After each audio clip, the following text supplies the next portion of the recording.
जंतर मंतर या ठिकाणी अभिजित दिपके यांचं आंदोलन सुरू आहे आणि त्यांच्या आंदोलनाला पाठिंबा देण्यासाठी देशभरातनं या ठिकाणी जेनझी आणि युवा या ठिकाणी पोहोचतात आणि अशामध्येच 20 तारखेला जे लाठीचार्ज या ठिकाणी झाला होता त्यावेळेस जेवढ्या चपला जंतर मंतर आणि लगतच्या परिसरामध्ये या युवांच्या या जेनझींच्या पायातनं निसटलेल्या होत्या, धावपळीमध्ये राहून गेलेल्या होतात, या सर्व चपलांचा ढेर जो आहे तो व्यासपीठाच्या बाजूला आणून ठेवण्यात आलेला आहे। नेमका हा कोणी आणलेला आहे, हे आणण्याचं मागचं कारण काय आहे, अशा अनेक महत्त्वाचे प्रश्न उपस्थित होत आहेत।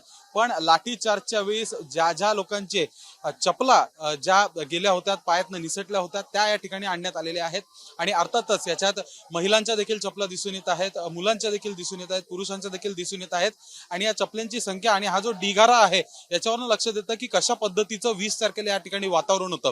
आता त्याच अनुषंगाने आजचा दिवस हा महत्त्वाचा मानला जातोय। आज शिष्टमंडळ आणि केंद्र सरकारची पुन्हा एकदा दुपारी बैठक होणार आहे। या बैठकीत नेमकं शेवटची मागणी जी राहिलेली आहे धर्मेंद्र प्रधान यांच्या राजीनाम्याबद्दल, त्यावर आता केंद्र सरकारने काय निर्णय घेतलाय हे पाहणं महत्त्वाचं असणार आहे। व्हिडिओ जर्नलिस्ट मनोज सोलंकी सोबत मी शुभम उमाळे, जय महाराष्ट्र न्यूज, दिल्ली।